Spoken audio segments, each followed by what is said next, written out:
Saludos, buenas noches, bienvenidos señoras y señores. Es un placer estar con ustedes una semana más aquí en Primera Plana y sobre todo con el invitado que hoy tenemos. Podemos hablar con él pues no solo durante la duración de este programa, muchísimo más tiempo y prácticamente sobre cualquier tema, sobre lo divino y sobre lo humano, como él mismo dice. Y eso es siempre un placer, poder conversar, utilizar la televisión como medio de conversación con uno de los filósofos más importantes en vida que tenemos, con Gustavo Bueno, que nos visita, asturiano, y que nos visita una vez más. Lo ha hecho ya en más de una ocasión a esta tele, cosa que le agradecemos muchísimo, y más además en un momento tan especial como este en el que pueden vernos cada vez más asturianos. Gustavo, bueno, ¿cómo está? Buenas noches, bienvenido. Buenas noches, muy bien, perfectamente. Es un placer tenerle aquí una vez más y que sí. pueda estar en esta televisión. Pues yo también estoy encantado de estar aquí porque hace muchos años que tenemos contacto, pero muchos años. Sí. Incluso cuando estaba, supongo que era la misma, cuando se entraba por el otro lado. Sí, cuando estábamos en otra dirección. Incluso, sí, ¿no? Que estaba allí Plans, me parece, hace muchísimos años. Vamos, sí, ha habido programas históricos aquí en Teleasturias. Sí. Es que, hombre, son más de 10 años de historia, ¿no? Claro. Entonces, eso es lógico. Y usted ha participado, Gustavo, en alguno de ellos. Lo que pasa es que yo quiero, en un día como hoy, precisamente, empezar preguntándole sobre la televisión. Yo no sé si la televisión es un medio, en vista de que está Internet, que ya debemos dejar de lado, o le sigue interesando lo que hay. Usted que ha escrito, además, tanto sobre la televisión. No, me sigue interesando, ¿no? Y son cosas, hombre, interceptan en muchos aspectos, pero la televisión, de hecho muchas cosas de Internet se ponen en pantalla de televisión, porque el formato lo agradece, aunque no sea televisión, es lo que llamamos televisión material. Pero, es decir, si tienes una pantalla en la pared, como esa grande, pues prefieres estar ahí en la pantalla del ordenador, ¿no? O de Internet. Pero claro, luego los contenidos son también distintos. Claro, lo que pasa es que Internet pues parece que va teniendo mayor interacción y más actualidad con del Facebook y todas estas cosas que la televisión todavía no es. Y sobre todo que la televisión yo creo que se va degradando cada vez más. No sé si por un proceso interno, que en cada país y en cada época tiene razones distintas, o también por la competencia de Internet, como natural. Es decir, eso no lo sé. Ahora la televisión, por ejemplo, en España, las cadenas nacionales que hay, bueno, primero luego hay una variedad que ha aumentado enorme con estas cadenas digitales, pero también estas cadenas se han degenerado. Por ejemplo, había una cadena que a mí en tiempos me gustaba mucho, que era el canal de Historia, ya que ha ido degradándose, pero ahora es prácticamente imposible ya de verlo. Primero porque entró allí el grupo Prisa y empezaron a poner series enteras de unos panfletos enteramente pro-PSOE, antifranquistas, una cosa completamente ideológica. Y luego han cultivado también pues cosas esotéricas y de Nostradamus y cosas de estas. Bueno, es una basura, completamente. El canal de Historia, que en tiempos era una cosa admirable, ¿no? Había programas, me acuerdo una vez que pusieron una serie sobre la muerte de Mozart. Es un programa que estaba muy cuidado, hecho por médicos y fisiólogos yanquis y alemanes y tal. Aquello era precioso. Claro, eso debe ser muy caro hacerlo, pero no he vuelto a repetir. Es decir, ese es un ejemplo de programa degradado. No digamos los programas nacionales, estos, la Tele5, la Tele3, que tienen su interés, ¿eh? Yo, por ejemplo, y por razones que no vienen al caso, concretamente porque tengo que verlo con mi mujer, que está en una silla de ruedas, pues por las mañanas suelo ver lo de Ana Rosa y lo de la Susana Griso, ¿no? El Tele3, Tele5, que es lo que le gusta ya. Y Gustavo, ¿y por qué todos decimos que vemos los documentales? ¿Por qué todos decimos que vemos los documentales de la 2, pero luego no es verdad? Luego vemos lo que dice usted. Claro. Bueno, primero, los documentales de la 2 es que también eso ya no tiene sentido, porque antes cuando no había virus, pero los tienes por cualquier lado. Es decir, que esos documentales a base del desierto de Kalahari o de los ataques de los leopardos con los guepardos, eso es una cosa que igual, que decir antes bien, pero es que ahora eso es muy, muy vulgar. Es decir, que ha habido mucha competencia, que no es... Antes sí, para ver un programa, pues eso de África, pues tenías que ir a la 2 con aquel aquel que había de la Fuente, Félix de la Fuente y demás, pero ya no es esto, ahora son todos programas, es decir, que la televisión ha sufrido también mucha competencia como natural. Pero el espectador es un poco falso, da una falsa apariencia en eso, ¿no? Vamos diciéndole a los demás, es que yo veo... Sí, bueno, antes decía que veía la 2 como si la 2 fuera la... Y sin embargo, en mi juicio, hoy día la 2 es un prototipo de televisión basura completamente. Sobre todo desde que sale este Punset, que le ponen las dos, bueno, es que se adorna con las prerrogativas del sabio y no sabe nada, es un ingenuo completamente. Emiten programas de esto del Instituto Coca-Cola de la Felicidad, bueno, ya no se puede haber más degradación, ¿verdad? El Instituto Coca-Cola de la Felicidad, con perdón de Coca-Cola, allí sale cada individuo y además de mucha representación, ¿eh? Es decir, entre los Punset, claro, lo consideran como una... ¿No le gusta Punset? No, hombre, es una cosa ridícula. Punset es uno de los individuos más ridículos que yo he visto. Bueno, sinceramente, no tengo nada contra él. E incluso todo lo contrario. Una vez me hice una entrevista hace ya muchos años, aquí en Oviedo, sí, en la universidad, que además cerraron la calle porque me hacían ir paseando por la catedral y demás. Quiero decir que no tengo ningún resentimiento contra él. Mi resentimiento viene de escucharle, de haberle escuchado 5 o 6 veces. Pues se dice que ha acercado la ciencia a los ciudadanos, en fin. Bueno, yo no veo la pseudociencia, una ciencia ficción continuamente. Por ejemplo, el hecho de dar el mismo rango. Cuando entrevistó hace 2 o 3 años a un físico de origen soviético, porque está en Estados Unidos, un tal Vilenkin, que es un físico de primera línea, pero claro, y que tiene la teoría, una teoría más antiquísima de la época de Demócrito, pero esta la ofrece y hay publicado libros, de que hay infinitos mundos y que cada mundo, es decir, en el momento que estamos nosotros hablando ahora, esto se está multiplicando por infinitos mundos, es decir, una fantasía, un delirio completo.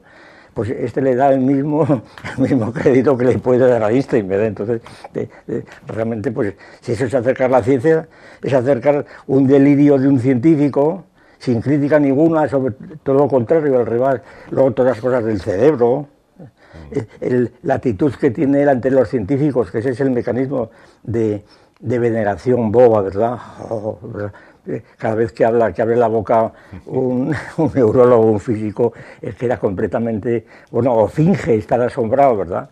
Y claro, es una cosa, a mi juicio, ridícula, porque no es eso.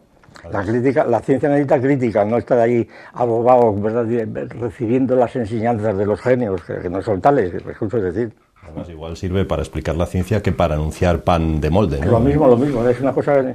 Es decir, que no, la 2 es un... Y luego, bueno, y en la 2 hay una serie de individuos allí agazapados, desde hace muchos años, que consideran como lo más alto de la cultura unas frases que te dicen, por ejemplo, antes de programas o de vez en cuando, una especie de pensamientos pseudofilosóficos cursis, ridículos, ¿verdad?, bobos, ¿verdad?, y están metiendo ideología de ese tipo sin cesar. El humanismo, el misterio, bueno, ya digo, en la 2 hay un montón de gente que yo no conozco, además, porque yo me he desenterado de esto y además no la veo, pero que están allí agazapados y están ahí soltando y emanando esa ideología barata que, en fin. Gustavo, ya que estamos hablando de televisiones, aquí en Asturias hay mucha polémica con la radiotelevisión del Principado, que si se debe cerrar, que si no, que si la programación que emite al final es lo mismo que la Sexta porque te ponen partidos de fútbol y no programas asturianos. No sé qué le parece a usted este asunto. He tenido muy poca relación con la veo muy poco, entre otras cosas porque en la televisión que tengo yo en casa, que es desde Telecable, está en un sitio inverosímil y no hay quien la localice, hay que darle allí, total que... Y luego, pues, hombre, yo creo que es la impresión que yo tengo cuando sale alguna de estas programas, pues es una cosa más bien tirando a paleto. Es la impresión que recibe uno. Es una cosa más o menos simpática porque está muy cerca, es como te hablaría la vecina de tu pueblo, ¿verdad? Pero es un poco tirando a paleto. Y entonces, ahora eso no quiere decir que a la gente le guste eso, claro, pues eso, similia similibus, ¿verdad? Lo semejante conoce a lo semejante, que es lo que pasa en televisión. Es decir, el éxito de televisión, la televisión es mala, bueno, pues porque la ve la gente que le gusta eso, eso es evidente. Pero eso no aumenta la calidad. Es decir, cuanto más gente mala hay, bueno, escucho decir todos estos programas que hay, yo ni los veo, vamos, no quiero ni verlos. Veo por el periódico lo que es y ni los pongo porque ya está bien, ¿verdad? Este montón de cuestiones que hay, estos programas, pues deben ser de Telecinco, estos supervivientes, bien, cosas de estas, bueno, es una realities. Cosa, reality, bueno, reality, o el Gran Hermano fabricados expreso para eso, claro, Gran Hermano, que empezó siendo, vamos, a mi juicio, siendo una cosa muy interesante. A los 8 o 10 ya se degeneró completamente, porque los que iban allí iban ya, pues eso, de actores, de profesionales, entonces ya casi de interés. Tenía interés el ver cuando salían aquellos primeros, pues a cuerpo limpio, a ver lo que pasaba allí, desconocido para ellos y para todos, que cuando ya sabían lo que eran, y entonces van allí en plan profesional y no tiene interés. Claro. Es curioso, es verdad que usted defendió, cuando muchos otros escritores, filósofos, críticos de televisión criticaban duramente Gran Hermano, usted lo defendió casi. Sí, yo defendí mucho, luego me desconecté de ello, me desconecté cuando vi que degeneraba, pero al principio era muy interesante, claro, el experimento, pero en fin. ¿Se deben cerrar las televisiones autonómicas? ¿Es una forma de recortar gastos, cree usted? Hombre, yo creo que una de las primeras formas sería, eso sí, lo que pasa es que produciría unos efectos, pues, la televisión hoy día e Internet, pero la televisión tiene una función social fundamental, que es, para decirlo en una fórmula clásica, es el opio del pueblo actual. Es decir, sin eso la gente no sabe qué hacer. Es decir, ¿qué se puede hacer con, pues eso, los fines de semana, pero diariamente hoy día, con millones de individuos que salen del trabajo y no saben qué hacer? Pues antes iban a misa, bueno, primero había menos gente, había mucha menos gente, pero es que ahora hay mucha gente. Y entonces, ¿cómo entretener a esta gente? El fútbol es una gran solución, pero el fútbol, claro, absorbe mucha gente, pero un porcentaje muy escaso pues qué sé yo, el 10% o menos. Es decir, que el fútbol no resuelve las grandes masas y las grandes ciudades. ¿Sí? En Madrid, en Barcelona, a ver qué haces con esta masa de gente que va al Bernabéu y demás, pues ahí los tienes. Y sobre todo les mide el tiempo, les tiene entretenidos todo el año para ver que si la Liga, que si el otro, y entonces están entretenidos. Lo que antes era el calendario de santos, ¿verdad? Pues qué sé yo, San Andrés, el Corpus y tal, ahora son la Liga de Fútbol. Entonces la gente está ya con una cronología futbolística y está todo el año polarizado con esto. Pero a veces en situaciones realmente incomprensibles, ¿verdad? Porque se lo creen. Luego cuando se ha liado con la cosa autonómica, con la cosa nacionalista, en Barcelona, claro, principalmente en Barcelona, los demás, porque realmente es cosa de ciudades, el fútbol, ¿no? Es Gijón contra Oviedo, sí, por ejemplo, sí, o Vigo contra Pontevedra, cosas de esas.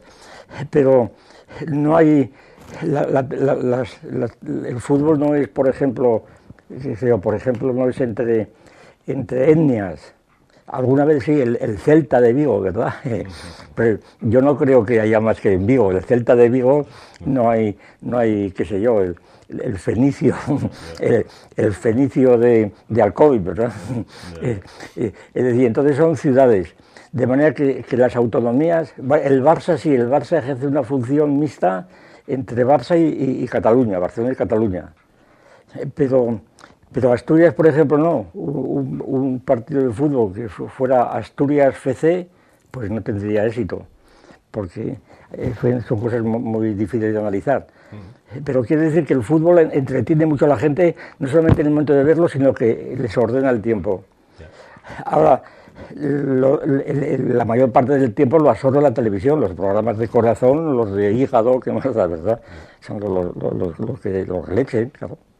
¿Y quién tiene la culpa? ¿Quién programa o quién lo ve? Porque claro, echamos la culpa a la basura de... una realimentación, sobre todo quien lo ve. Claro. La prueba es que cuando en la audiencia el programa se corta. Claro. Es decir, cuando eso lo vemos constantemente, ¿verdad? Un programa que se estrenó, se probó 2 días y fuera.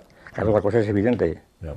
O sea que somos tan culpables como el que nos pone esa telebasura, si es que se puede llamar. La telebasura es la que realimenta. Es lo mismo que pasa con las editoriales. Exactamente lo mismo. Las editoriales te contratan un libro por la cantidad de libros que vendas. A los demás les importa un pimiento, salvo que sea un libro subvencionado, claro. Entonces sí, pero si el libro no está subvencionado por un ministerio o por una organización política, entonces la editorial es lo más neutro que puede haber, en ese sentido, ¿no? Es decir, tú tienes, es más, incluso las propuestas del libro, yo muchas veces con editoriales que he escrito con ellas, pues les he propuesto algún libro y que a mí me parecía muy interesante y me decían, no, esto no se vende, vamos a pensar en otro título. Claro, como es natural, si no toda la editorial se hunde con la plantilla que tienen esas grandes editoriales, ¿no? Bueno, ahora que nos habla de este asunto, ¿veremos la salida de la crisis? Hombre, necesariamente no nos vamos a morir, ¿no? No nos vamos a morir. Pero la cosa será muy difícil, eso sí. Sobre todo a mi juicio porque la situación que ha llegado a España a estar es una situación en donde la anarquía es tan importante como otra cosa. Es decir, ahora están prácticamente en rebeldía con estas cuestiones de las restricciones, del déficit y demás. Están en rebeldía pues Andalucía, que no ha existido siquiera las conferencias, Cataluña y Canarias. Y el País Vasco, más rebeldía, ¿verdad? No puede ser estar ya proclamando la independencia. Es decir, es un estado de grave fractura de España. Como además estamos todos judicializados en todas las tertulias, pues que esto es el Estado de Derecho. Muy bien, el Estado de Derecho. El Estado de Derecho, la gente, yo no sé lo que cree que es el Estado de Derecho. Porque el Estado de Derecho es ir al juez y que el juez decida. Con lo cual los políticos quedan un poco libres de responsabilidad. Dice, bueno, lo ha dicho el juzgado y es el Estado de Derecho. Yeah. Bueno, pero el Estado de Derecho, si es la Constitución, también incorpora la intervención militar. Eso no quiere decir por nadie, ¿no? Es decir, dentro del Estado de Derecho español se podría movilizar el ejército en caso de una rebeldía grave de una autonomía. Llevar allí, meter los tanques en Bilbao, en Barcelona, lo que fuera. Claro, esto es el Estado de Derecho, señor mío. Eso está también dentro del Claro, el Estado de Derecho no es solamente la no violencia. Claro, el Estado de Derecho es cumplir la ley y la Constitución está que la misión que tiene el ejército de mantener la unidad nacional. Ahora, en eso no piensa nadie, claro, porque son palabras mayores, como natural. Pero es que lo contrario, el peligro de que países europeos, con estos de los demás, pues reconozcan un día Cataluña, o reconozcan al País Vasco. Eso iba a preguntarle, ¿llegaremos a ver la independencia del País Vasco o de Cataluña? Pues depende de cómo se muevan ellos y los de aquí y los de Europa. Desde luego, los enemigos nuestros están en Europa, de toda la vida. Es decir, España ha sido una potencia sumamente antipática. Pues, por ejemplo, este caso que ha habido estos días en Francia, ridiculizando al ciclista, ¿no? Esto es un periódico, desde luego, pero es un síntoma más, porque en Francia tuvo mucho éxito. Es decir, España siempre es una ambivalencia, por una parte, por toda la historia, claro. Toda la leyenda negra contra España viene de Francia, principalmente. La leyenda negra que sigue viva y sobre todo se la han tragado los españoles. Todas estas cuestiones que hablamos ahora de la cultura y del progreso y del anticlericalismo, estas discusiones que hay, por ejemplo, en las Cortes, estos días, esta mañana he visto una discusión en el Parlamento en Madrid entre una diputada del PSOE y el ministro de Justicia sobre los derechos de la mujer el derecho de la mujer a la maternidad, que es como lo presenta Gallardón. Sí. Bueno, pues la individua esta del PSOE estaba diciendo, y es que ustedes deben ser el PP, ustedes lo que quieren es defender una posición de la Iglesia, que es lo que dijo Rubalcaba el otro día, de cada oveja con su pareja, el PP, la derecha, como dice él, con los obispos, y nosotros, pues... Con los sindicatos. Con los sindicatos. Bueno, claro, estos son planteamientos completamente indoctos. En el caso de Rubalcaba, cínicos, porque Rubalcaba es inteligente y sabe que lo dice porque tiene que decirlo. La señora esta que he oído hoy es por puro analfabetismo. Decir que lo del aborto es una cuestión religiosa es completamente indocto, porque eso se discute desde Aristóteles. Es decir, eso es muy anterior a la Iglesia Católica, a la existencia de la Iglesia Católica. Es una cuestión distinta. Y sin embargo, esta gente analfabeta completamente, como pasa con estas feministas que están ahora con las cosas del idioma, ¿no? Como son analfabetas, es decir, no saben, han leído muchas cosas, pero tienen un cacao en la cabeza, no tienen criterio, lo interpretan de un modo y siguen adelante. Y naturalmente esto se propaga en manifestaciones, se realimentan y no hay forma de... Es imposible discutir con ellos, es imposible. Es uno de los efectos que yo veo más graves en nuestra situación, que no se puede discutir, no se puede hablar. Es decir, cuando Rubalcaba, por ejemplo, o muchos otros, ¿verdad? Sí. Con el asunto este de, ¿cómo se llama? La Ibercaria, sí. Eso de Andalucía. En Andalucía, sí. Donde se han puesto los vídeos de la directora de esa entidad, nos han puesto los vídeos donde hay unas secuencias que son completas, que entiendes perfectamente, que es una discusión entre la señora esta, la directora, y el otro, donde está diciendo, hazme estos informes falsos. Hombre, yo no puedo, no, es que esto es cuestión de ética y tal. Se ve claramente, se ve enteramente la conversación. Bien, esto resulta que, claro, esto que te ponen es un fragmento de un vídeo que tiene, por lo visto, no sé, 13 o 14 cortes. Los cortes son los que hizo el propio juzgado para trocear el vídeo. Entonces, cuando oyes a Rubalcaba y a otros, a un tal Carmona, un periodista que habla, cuando dice, no, es que tiene cortes, está manipulado. Coño, está manipulado porque lo manipuló el propio juzgado porque no te van a meter todo el vídeo que dura no sé cuánto tiempo. Entonces, tú te das cuenta que está mintiendo completamente, que está queriendo disimular. Y entonces, un individuo que juega sucio, con eso no se puede hablar. Decir, bueno, yo me doy la espalda y diga usted lo que quiera. Y esto, lo que ha pasado en España es que no se puede hablar, no se puede discutir. Cuando un individuo te dice, es que usted pues ataca el aborto por clericalismo, a mí no me van a llamar clerical, por ejemplo. Es decir, de toda mi vida he sido clerical. Otra cosa es que yo siempre he valorado mucho a la Iglesia, precisamente porque no soy un neófito ni un converso. Claro. Sí, yo tengo prácticamente 90 años ya.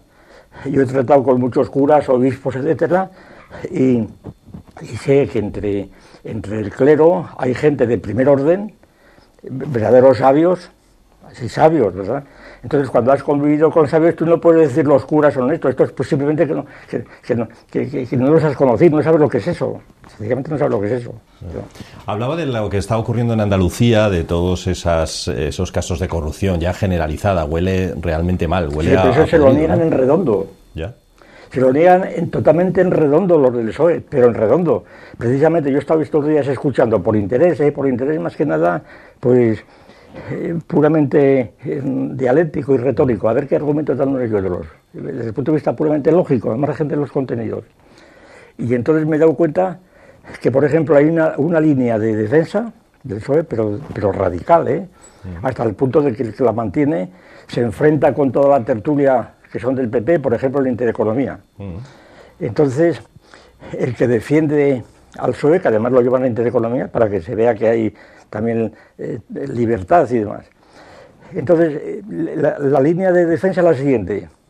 Bueno, sí, habrá habido ERES en Andalucía, pero esos ERES, primero, no son de Andalucía, son ni del gobierno de Andalucía ni de la Junta, son de una parte. Y esta parte, pues, se va reduciendo y son 5 o 6. Y además, y estos 5 o 6 son corruptos, pero esto queda incorruptible de los demás. Es decir, ahí se aplica un platonismo donde prácticamente se viene a decir, bueno, el PSOE es incorruptible, las esencias son incorruptibles, habrá corrupción, pero eso no afecta para nada de esto. Claro, esto es puro platonismo. Y entonces, con esa vista te niegan todo. Bueno, te aceptan parte, pero te niegan las consecuencias y entonces pues queda en nada, claro. Y entonces te das cuenta que no se puede discutir porque es mala fe, es una cosa de discusión de mala fe. Ya. Aquí en Asturias tenemos la llamada Operación Marea, que aquí no nos podemos quejar, también tenemos cosas graves. También. Lo que pasa que, desde luego, no se da a conocer, probablemente porque Asturias es mucho más pequeño que Andalucía, pero apenas si se dan noticias sobre este asunto que implica no solo a políticos, también a funcionarios en muchos casos. También, sí. Hombre, yo defendí al principio, cuando empezó el asunto, yo defendí en público, alguna vez que me hicieron alguna entrevista, a Río Pedre. Lo defendí porque yo simplemente conocía los primeros datos, que Río Pedre, tal, cuando empezó. Sí. Río Pedre yo lo había conocido, pues de la siguiente manera, que un día, no me puedo precisar qué año sería, años 70, sí, bueno, por ahí 70 o 72, que llega un día un señor a la puerta, llama a la puerta, era en mi despacho, abro, y nada, era Río Pedro, yo no lo conocía. Pues dice, mire usted, yo soy, bueno, usted dirá, pues yo soy licenciado en filosofía por Alemania, por Ratisbona o por Múnich, no sé. Había sido compañero o alumno de Ratzinger, del Papa. Sí. Entonces me empezó a hablar de Alemania, me di cuenta que estaba al tanto de todo, ahora que conocía muy bien toda la filosofía alemana y demás, y que era un individuo pues, muy bien. Y entonces me dijo, bueno, es que yo vengo de Alemania y yo quería ver si había posibilidad de que venga a hacer la tesis y podía haber aquí algún trabajo. Pues no, encantado, ¿no? Y le nombramos, pues no sé lo que había entonces, ayudante o así. Estuve allí un par de años, luego se marchó, no volví a tener contacto con él, pero conservé una gran... publicó en el Basilisco un artículo, la tesis doctoral sobre Hobbes, me parece, un artículo muy bueno. Pues nada, yo tenía una idea de esto, pues muy bien. Y por su actitud y esto, cuando empezó con esto yo dije, no, Río Pedro no creo que se haya enterado de esto, será otra cosa. Luego, claro, a medida que ha ido evolucionando el asunto, pues la cosa es distinta, ¿verdad? Y entonces, pero claro, siempre ocurre, y luego Otero Novas, que es muy amigo mío también, y que por lo visto fue compañero de Río Pedro, también le he defendido aquí en Oviedo, le he defendido varias veces. Sí. Y seguramente por razones de amistad, como pasa siempre. Y entonces, pues, hombre, sí, las relaciones de amistad, pues naturalmente orientan a una actitud distinta. A mí, por ejemplo, no se me ha ocurrido escribir nunca, incluso cuando me he ido enterando de un artículo contra Río Pedro, porque no viene a cuento, y hay otros que, por eso, que no tienes motivos de resentimiento personal. Y decir, no, yo me meto con él porque ha defraudado o lo que fuera, bueno, esto ya es demasiado, claro, porque para eso están los jueces, es decir. Quiere decir que, y yo creo que esto es lo que pasa en Asturias en general, que toda la gente que está, pues tiene muchos lazos con otros, parentesco, amistad, favores, etc., y entonces pues se prefiere, porque lo de la Junta de Andalucía se avivó por las elecciones. Yeah. Si no hubiera, pues durante años y años estaba el PSOE de Andalucía con esto, y sin embargo todo el mundo lo tomaba porque a todo el mundo le interesaba esto, claro. Bueno, lo cierto es que Asturias, además de esa operación Marea, tiene muchas peculiaridades, tanto como que en 10 meses se produzcan 3 elecciones. Es verdad, sí. También demuestra... Quizá eso habla mal de los políticos, ¿cree usted? Porque no han podido ponerse de acuerdo, no saben negociar, no saben dialogar. ¿Cree que esa es la cuestión o no? No, yo creo que no. Yo creo que si ataca a los políticos no tiene sentido, porque los políticos son pues lo que son. Claro, tienen su papel, y como todo el mundo. Es decir, que echar la culpa a los políticos, como se hace, pues yo creo que es un modo rápido de resolver el problema. El otro día salió una encuesta, creo, una encuesta nacional. Sí, las del CIS. Sí, sobre la lista, la jerarquía de preocupaciones de españoles, los políticos era la principal. Sí. Pero yo creo que esto es simplemente pereza mental de la gente. Como hay que echar la culpa a alguien, pues es el chivo expiatorio. Dice, pues son los políticos, ahora ya está resuelto. Porque además cuando dice los políticos, si el PP piensa en el PSOE o viceversa, y la gente no piensa en nada, y entonces pues son los políticos, ya está resuelto. Eso es pereza mental. Es una cosa de bazofia completamente. Porque no tiene sentido decir los políticos. Es un poco como antes se le echaba al clero, exactamente igual. Estos son los curas, vengan a asaltar las iglesias. Es una cosa completamente propia de gente inculta, indocta, etcétera. Es pereza. Y entonces yo no creo que sean los políticos, es que los políticos entre sí, en la democracia plantea unos problemas monumentales. La democracia, pues es un problema por sí misma. Ese es el asunto. O sea, son los políticos de la democracia, y como los otros tienen también sus problemas. Entonces la democracia es una cosa totalmente problemática. Si cada cual, en democracia, puede expresar su opinión, los límites de esa posibilidad no están definidos ni pueden definirse nunca, entonces es natural que la cosa llegue a mayores casi siempre. El problema no son los políticos, es la política de la democracia, en este caso, no es que la democracia sea la única que plantea problemas. Digo, en nuestro caso son los problemas propios de la democracia. Hombre, la democracia incluye en nuestro país la monarquía y estamos viviendo el caso Urdangarín. No sé qué le sugiere a usted todo esto que ha ocurrido con la... ¿Cree que puede hacer que los españoles nos volvamos menos monárquicos? Puede. Bueno, yo creo que no han sido nunca monárquicos los españoles. Juan Carlista, si acaso, ¿no? No, ni siquiera eso. Claro. Sí, bueno, porque les resulta simpático luego por lo de la princesa Leticia. Es decir, son cuestiones también superficiales todo ello. Eso da la vuelta en cualquier momento. Y sobre todo si se dicen algunas cosas que se dicen del rey, que no sé si era verdad o no, pero las crisis tremendas que por lo visto hay en la familia real, bueno, son muy conocidas. Esa amiga que tiene, un aristócrata que por lo visto produce unas tensiones con la reina, con esto, pues quiere decir que, como es propio de los Borbones, por otra parte, ¿no? Es una cosa general. Basta recordar a Isabel II, pero que todo eso se tapa luego, se tapa. El propio abuelo del rey actual, don Alfonso XIII, pues tenía un montón de hijos, algunos de ellos que eran actores de cine, que eran iguales que el padre, ¿no? Uno que salió mucho tiempo, que no me acuerdo cómo se llama, siempre que salía, mira, el hijo de Alfonso XIII, y efectivamente te ha clavado, ¿verdad? Sí. Pues entonces, pero esto a la gente no le da mucha importancia precisamente por la moral democrática. Bueno, pues nada, hombre, pues cada cual tiene derecho a hacer lo que quiera, tal y cual, ya está, con eso está todo resuelto. Entonces, que el rey tiene un amante, pues muy bien, que la tenga, y la reina, pues que se aguante, ¿verdad? O que se divorcie, pero claro, divorciarse... y luego puede decir, todos somos iguales, hombre, todos somos más iguales y unos más que iguales que otros, claro. Porque viendo el caso Urdangarín, somos todos iguales ante la ley. El caso de Urdangarín, pero es que realmente no somos iguales, esa es la cuestión. Hay una razón, a mí me parece evidente, cuando tienen que hacer el paseillo aquí en Palma de Mallorca, que tenía que pasar aquella rampa. Claro, si lo pasa un individuo desconocido, pues lo pasa y no pasa nada, pero Urdangarín están allí 2.000 individuos con tomates y tal, es decir, la situación es desigual. Y luego la igualdad ante la ley se referiría teóricamente a la sentencia que vaya a decir el juez, no al momento de ir a ella. O sea que ahí está todo confuso. Y luego efectivamente, luego exculpan a la infanta, esa exculpación ya tiene más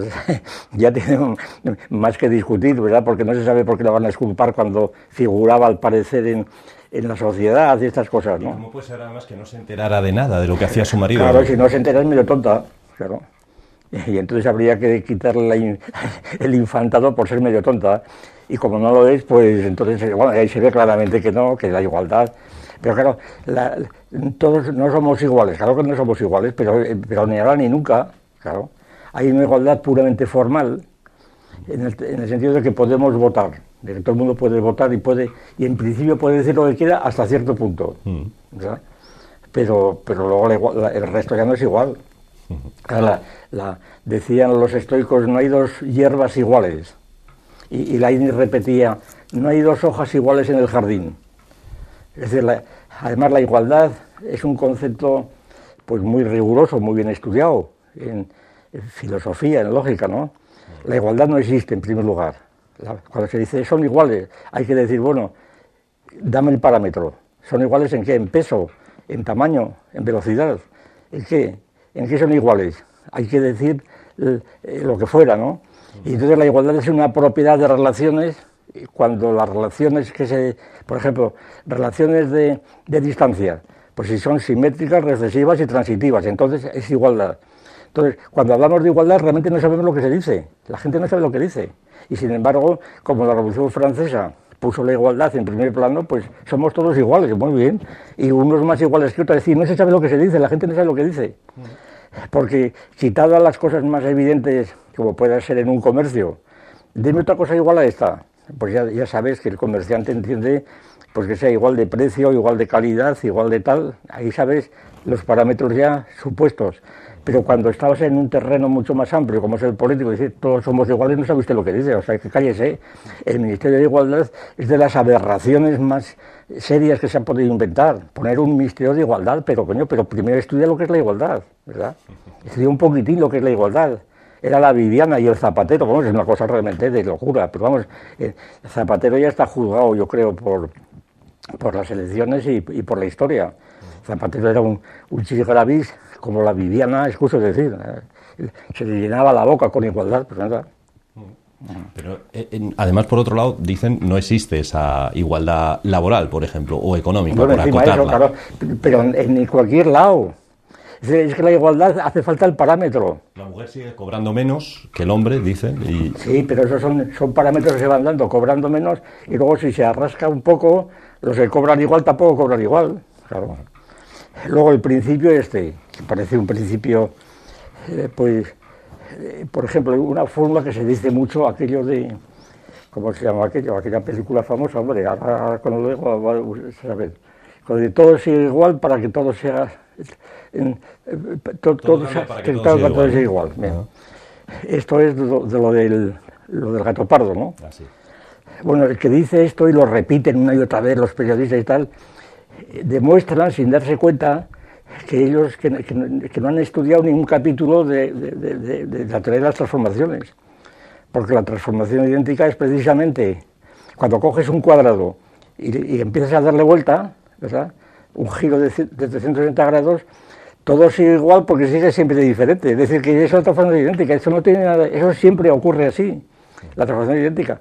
Como la gente no tiene ideas abstractas, pues queda asombrado, dice, todo es igual, hay que ver qué profundidad da el gato pardo. Coño, estoy diciendo una evidencia vulgarísima completamente, conocida enteramente, ¿no? Y así y la igualdad es lo mismo.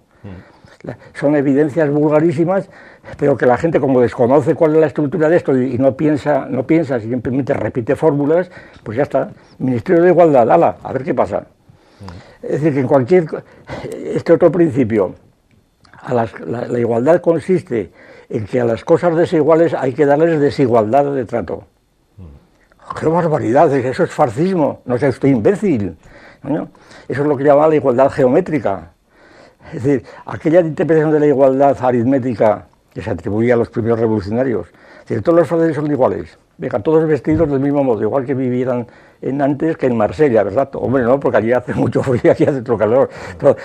Todos tienen que hablar francés, ¿claro? Es decir, los franceses consiguieron que Francia hablase todo francés. ¿Cómo? Por la guillotina. Al que no hablaba francés le cortaban la cabeza. ¿Por qué? Porque los que hablaban patois eran espías de los ejércitos invasores.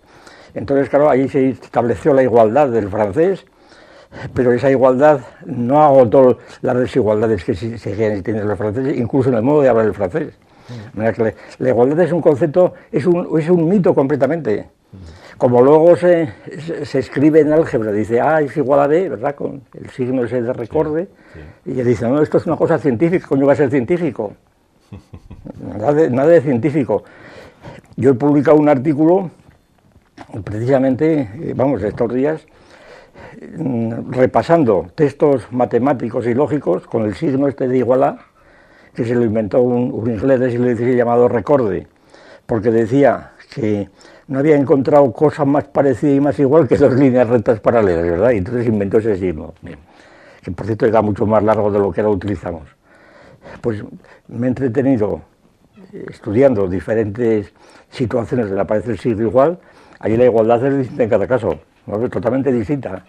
Es decir, el hecho de que lo escribas en álgebra no quiere decir que hayas resuelto el problema, ya al revés. Y hay gente tan imbécil que se cree, es que esto es de álgebra, esto es de matemáticas, pero ¿y usted qué me dice con eso, señor mío? Usted escribió el mito de la derecha. Ahora que el Partido Popular gobierna, ¿se toman medidas de derecha o no hay tanta diferencia entre lo que hacía? Yo he negado. El mito de la derecha es la continuación de otro libro que escribí yo antes, que era el mito de la izquierda. Sí.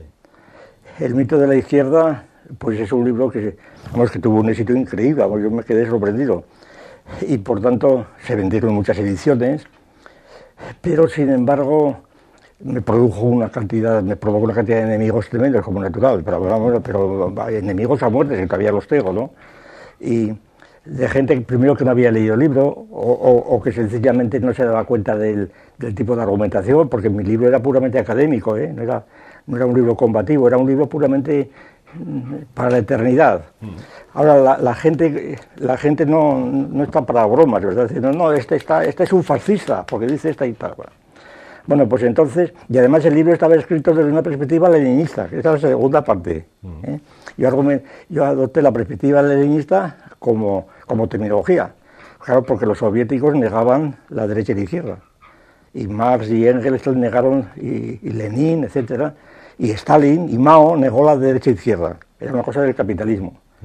Ahora, como de esto la gente no se entera, entonces siguen con derecha e izquierda, y entonces es una división totalmente artificial. Es como si dividiéramos a España, pues qué sé yo, en rubios y morenos, ¿verdad? La España rubia y la España morena. Es que yo soy rubio, soy moreno.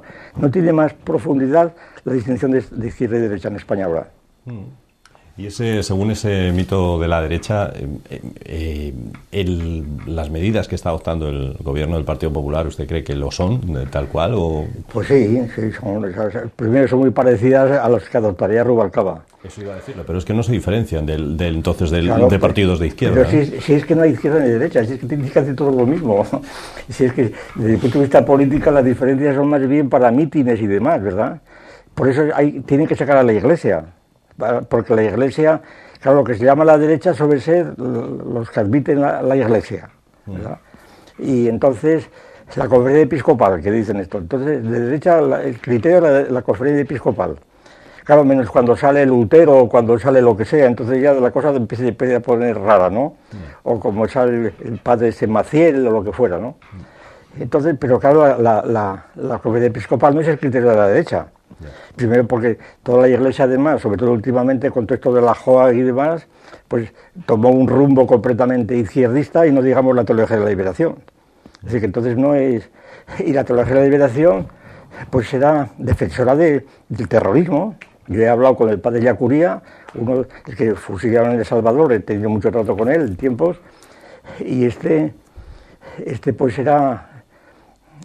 había tenido contactos con la ETA además. Y yo le dije un día, pero bueno, pues hablaban del pecado objetivo, refiriéndose a América, ¿no? No es que la sociedad está en pecado objetivo, no subjetivo, es que el pecado objetivo, porque se ha descristianizado y es el demonio objetivamente. Bueno, ¿y entonces qué hay que hacer con ellos? Pues hay que arrasar el pecado objetivo. ¿Pero cómo lo arrasas? Pues le digo, ¿tú cogerías la metralleta? Y me dijo, si era preciso, sí. Bueno, pues muy bien, no me parece mal, pero vamos, bien, para saber si vienes ahí repartiendo estampitas o vas con la metralleta, ¿verdad? Claro, por eso. Entonces, ¿eso es de izquierda o de derecha? Claro, por eso, no tiene sentido. Otro de los fenómenos que hemos vivido, Gustavo, estos últimos meses tiene que ver con los movimientos callejeros del 15M. Bueno, sí. Que algunos vieron como un símbolo de libertad y de una ventana que decían, ese tópico de una ventana que se abre para que entre aire fresco y tal, pero que luego quedó en nada, ¿no? Claro. Bueno, el aire fresco también tiene bemoles, porque dice, una corriente de aire fresco, coño, si hace mucho frío, mejor que no entre la corriente de aire fresco, ¿no? Eso se repite, es una cosa inglesa que se repite, entró como una corriente de aire fresco. Bueno, pues vaya, digamos un poco más, ¿verdad? Pues, no, hombre, lo del 15M yo me metí mucho con ellos, tuvimos teatros críticos y artículos y tal, porque sobre todo yo lo que me parecía, y traté con algunos de ellos y los vi en televisión muchas veces, me parecía una partida de gente analfabeta prácticamente.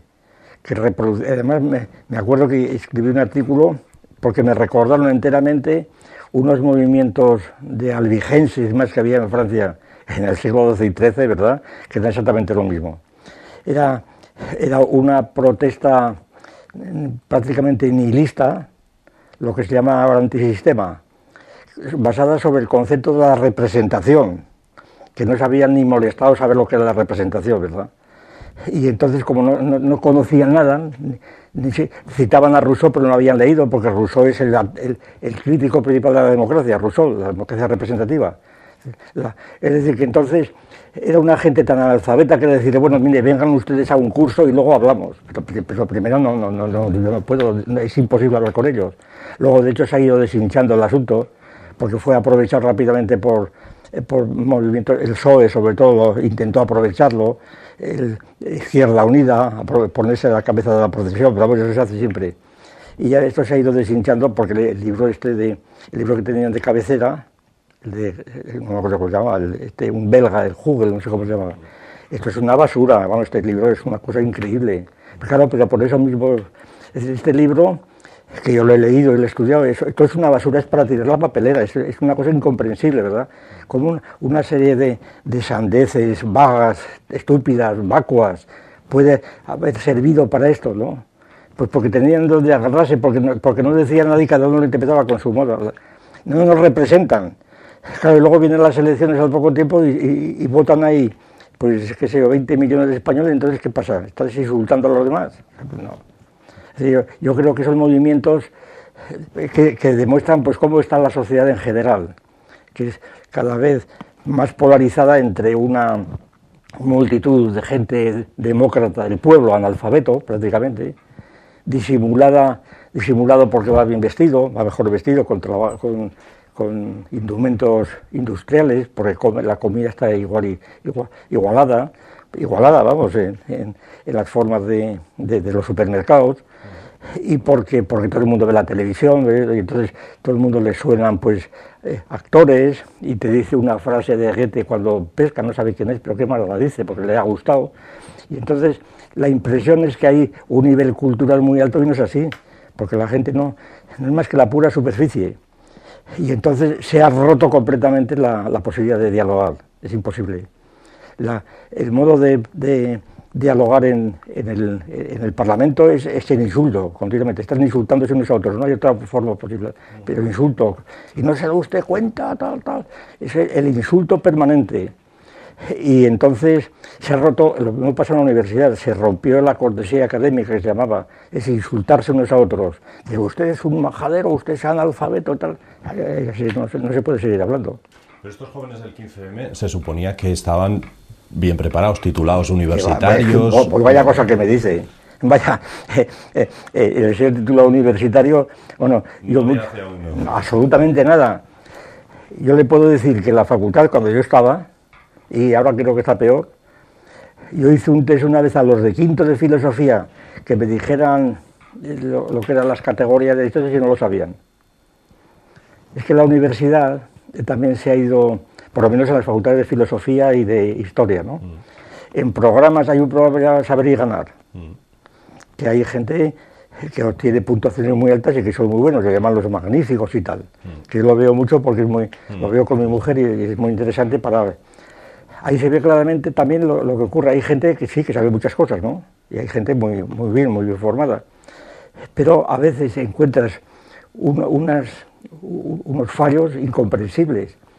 Un licenciado en Historia, que lo presentan ahí, el profesor de Historia, pues de repente pues ignora, yo qué sé, la primera cruzada, quién era el Papa, no sabe.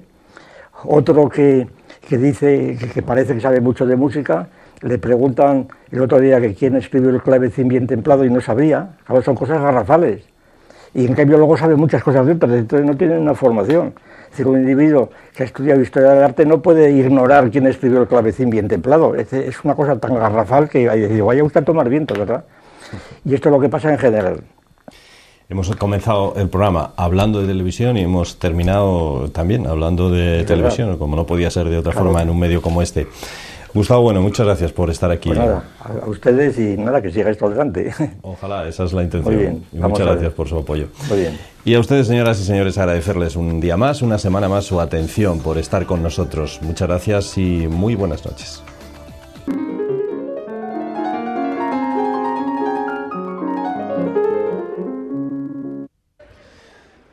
No es la causa de todos nuestros males, no. Para nada, el dinero hay que conseguirlo para sobrevivir. Simplemente hemos cambiado pues la barra de pan por unos billetitos, el trueque es parte del sistema económico. No tiene que trabajar, es necesario. No nacen los billetes de 10.000 debajo de los árboles ni los panes. Porque si no, ¿qué haces? ¿Tócate las narices y comete los mocos? Porque se necesita el dinero. Porque hay que comer, supongo, ¿no? Porque no nos dan nada gratis ahora, sin pagar no hay comida, sin comida nos morimos. Es así de simple. Porque somos masoquistas, yo creo. Para sobrevivir, no sé, quizás porque no sabemos nada más que hacer con nuestro tiempo que trabajar. Porque... Olga, venga, ayúdame. También lo gastamos. Que también lo gastamos, entonces, para eso. Pues muchas veces para poder sobrevivir y y otras veces, en casos muy excepcionales, un tanto gilipollas a veces, diría yo, por amor al arte. ¿Se vive para trabajar o se trabaja para vivir? Esa es la pregunta fundamental. No lo sé, yo creo que la gente trabaja para vivir, pero mucha gente vive para trabajar. Entonces, pues, estamos en un mundo totalmente que vivimos para gastar, y también depende de lo que te enseñen en casa. Sobrevivir con lo que puedas, si en tu casa son más pudientes o no, pues yo creo que es también a lo que te enseñen y a lo que te acostumbren. Porque si no, ¿de qué vivimos? Es que esto es lo... Naces y vives para trabajar y te mueres, y es que es un círculo que siempre va así. Por la sociedad, porque si no, ¿cómo vivimos?